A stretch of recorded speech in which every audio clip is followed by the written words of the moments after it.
So in this video, we will discuss about the all previous year questions of CSR Net 2020 of complex analysis. So without any bug, let's come to the point. की question भाई साहब क्या बोल रहे हैं? So wait a minute. Okay, so we have given a positive oriented circle in the complex plane, given by the equation of circle with the integral this. Okay.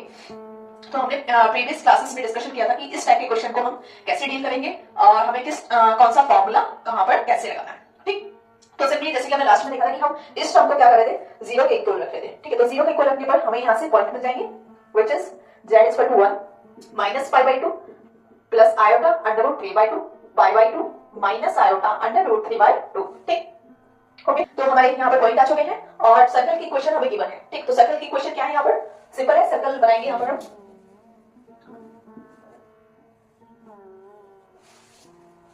तो यहाँ पर हमारा सेंटर है 1 and the radius is also 1. ये हमारा circle है.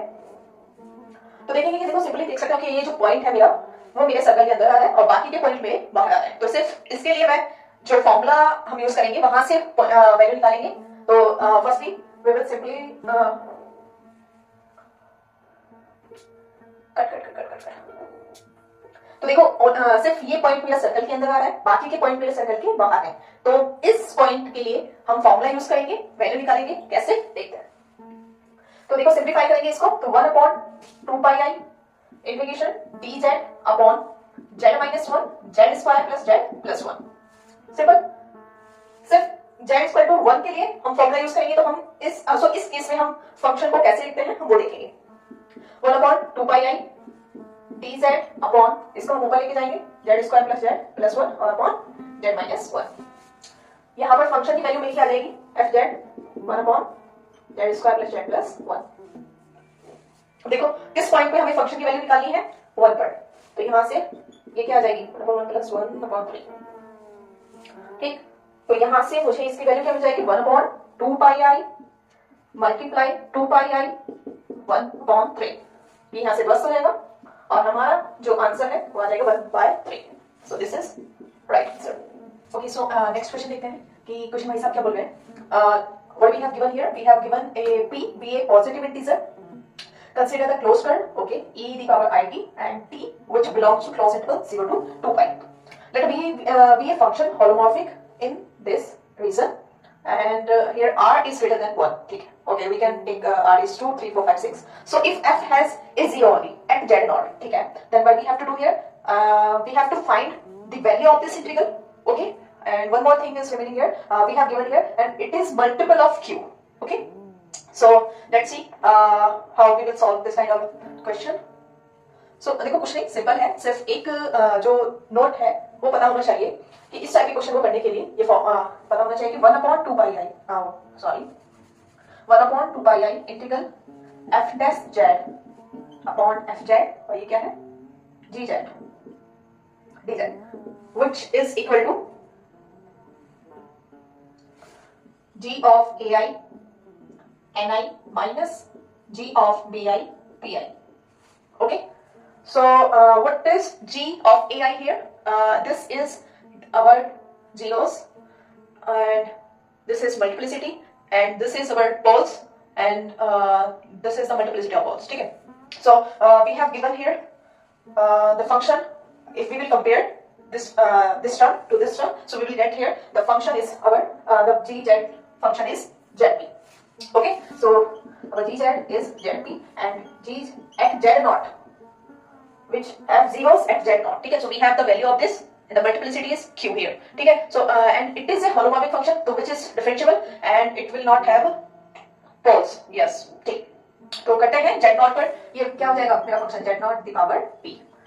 ठीक है, तो यहाँ पर मेरी जो वैल्यू है वो आ चुकी है z naught the power p. ठीक, z naught the power p and the multiplicity is q. तो सिंपल था, कुछ नहीं, ये स्टेटमेंट आपको पता होना चाहिए. तो आंसर इसका है z naught की पावर pq. ओके, तो option 1 is correct here. Okay, so next question देखते हैं. तो ये जो आप जिस फोन से ये वीडियो देख रहे हो उसी फोन में जब आप गाने सुनोगे तो गाने सुनते हुए ध्यान रखना कि जो सिग्नल प्रोसेसिंग होती है उसमें कॉम्प्लेक्स सिग्नल प्रोसेसिंग में कॉम्प्लेक्स एनालिसिस का यूज किया जाता है, जिससे जो ऑडियो है वो बेहतरीन तरीके से आपको सुनाई देती है। तो उसके पीछे कॉम्प्लेक्स एनालिसिस होता है। ऐसा नहीं कि पूरा कॉम्प्लेक्स एनालिसिस होता है, लेकिन कॉम्प्लेक्स एनालिसिस का यूज किया जाता है। कि क्वेश्चन भाई साहब क्या बोल रहे हैं, we have a positive oriented circle in the complex plane with the equation which is the equation of circle, then this integral will be equal to this. Okay, the option दे रखे हैं हमें, ठीक है। तो सिंपली कुछ नहीं करेंगे, वही जो हमने प्रीवियस वीडियो में जिस फॉर्मूले का डिस्कशन किया था कि वो फॉर्मूला हमें कैसे लगाना है, तो वही सेम फॉर्मूला इस क्वेश्चन के लिए यूज होगा। सो देखते हैं। तो देखो यहाँ पर मेरी z की जो वैल्यू आएगी z square minus 1 square, which is z minus 1 z plus 1, ठीक। तो z के पॉइंट आ रहा है 1 माइनस 1। सिंपल। यहां से हमें सर्कल की जो इक्वेशन है वो क्या है मेरे पास, सेंटर है 1 और रेडियस है 1/2। तो this is our circle according to this equation of circle, ठीक। सो z इक्वल टू 1 सिर्फ हमारे सर्कल के अंदर है, बाकी -1 बाहर है। तो इस पे हमारी जो फंक्शन की वैल्यू क्या हो जाएगी, 0 हो जाएगी, ठीक है। इंटीग्रल सॉरी नॉट फंक्शन की वैल्यू, इंटीग्रल की जो वैल्यू आएगी मेरी वो 0 आएगी, ठीक। सो देखते हैं कैसे करना है ये। कुछ नहीं, सिंपल है। इंटीग्रेशन z e की पावर z dz, तो इसको ऐसे लिख लेते हैं, z e 1/z dz upon z minus 1 z plus 1, okay. And z e 1/z upon ये हो जाएगा मेरा -1 और ठीक है +1 अपॉन z माइनस 1 dz। इस पर जो वैल्यू आएगी इंटीग्रल की according to the formula is the same fz upon z minus a equal to 2 pi I fz, ठीक। ओके, सो देखो यहां से मेरे फंक्शन की वैल्यू आ गई है ये fz z e 1/z upon z plus 1 और f1 की वैल्यू क्या आ जाएगी, क्योंकि 1 सर्कल के अंदर हमें गिवन है, तो क्या हो जाएगा 1 z e upon 2, ठीक। तो यहाँ पर और ये इक्वल होगा 2 pi I f1 which is 2 pi I multiply e by 2, 2 से 2 गायब हो जाएगा यहाँ से, pi i e. The answer is and answer is here.